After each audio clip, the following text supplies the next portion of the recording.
Communication for various purposes. Good day everyone. Today, we will be exploring the different ways we communicate and how each form serves a unique purposes in our lives. So let's begin. Introduction. Why communication matters, understanding, connection, and expression. So, everything we do involves communication. It builds relationships, solves problems, and gives progress. So, why communication matters? Well, communication is a fundamental part of being human.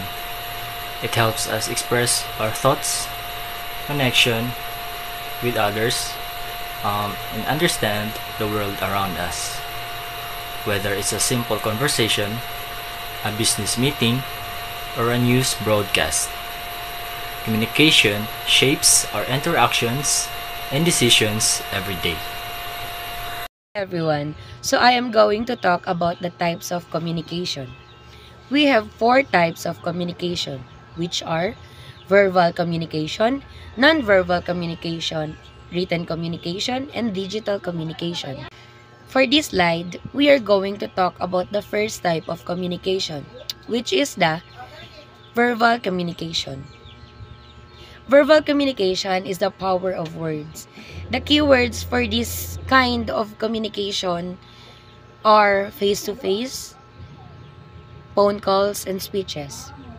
Words can inspire, inform, and persuade, so choose them wisely. So for the verbal communication is the most direct way we share ideas. We use spoken words in conversation, phone calls, and speeches.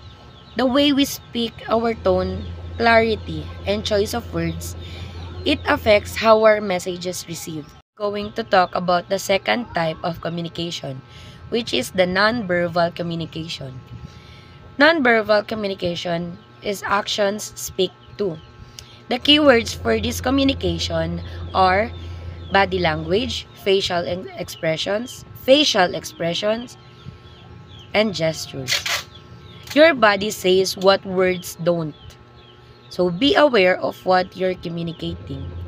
So for the nonverbal communication, sometimes our body language speaks louder than words.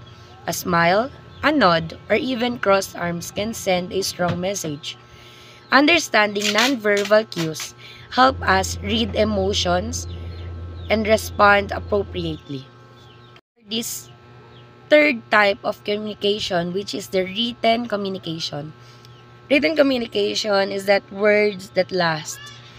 The keywords for this communication are emails, reports, and messages. So, clarity in writing ensures understanding, even without face-to-face interaction. So, written communication allows us to document and share information in across time and distance. Like emails, reports, and even text messages help us stay connected. Precision in writing is key to avoid misunderstandings. So for this last slide of the type of communication, which is the digital communication is the modern connection, like social media, video calls, and instant messaging. Fast, global, and involving digital communication connects to the world. Digital communication, so with social media, digital communication. So, with social media, video calls, and instant messaging, digital communication has revolutionized how we interact. While it allows for quick and global connection, we must also be mindful of tone and clarity in our digital message. So, that is the four types of communication.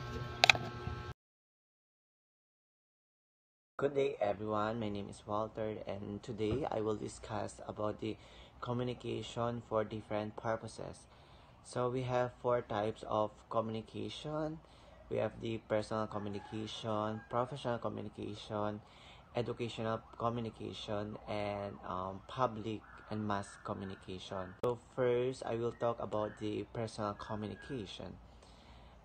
Personal communication, it can be like everyday conversation. So, simply talk to your family, friends, or, by doing socializing or talking to strangers in our daily lives. Um, Personal communication, we use this in every conversations. Talking with your friends and family strengthen our relationships, um, whether it's casual or bandings or deep conversation like that. So communication helps us to build trust, and it's simply the emotional connections. So second, we have the personal communication. The best example here is work and business, such as meetings, emails, and negotiates with your clients. So clear and professional communications drive success in the workplace. So in the workplace, effective communication ensures teamwork, productivity, and professionalism. Meetings, emails, and negotiates require clear, respectful, and structured communications to be successful. Number three, we have the educational communications. The best example here is that learning and teaching, such as lectures, presentations, or PowerPoint presentations, and discussions in school. So, learning and teaching education relies on communication. Teachers explaining lessons, on students asking questions, and discussions that deepen understanding. Active listening and clarify are essential in an academic settings. So lastly, we have the public and mass communication. Reaching many like medias, news, public speaking, spreading, spreading ideas, influencing opinions, and keeping people informed. Reaching many public speaking, news, media, and social platforms help share information with large audiences, whether it's a news anchor reporting events or a speaker addressing a crowd, and mass communication influences society. Good day everyone, my name is Mark Montilla.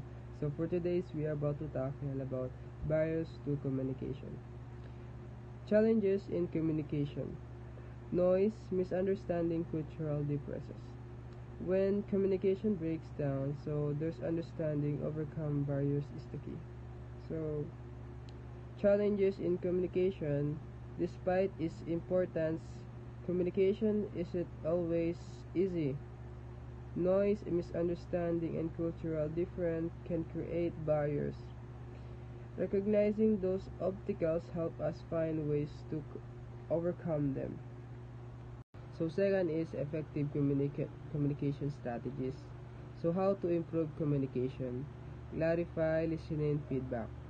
Listening activities, speak clearly and seek feedback to communicate better. So how to improve communication?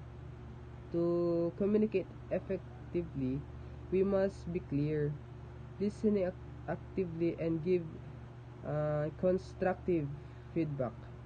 Being aware to our words and actions help us connect better with others.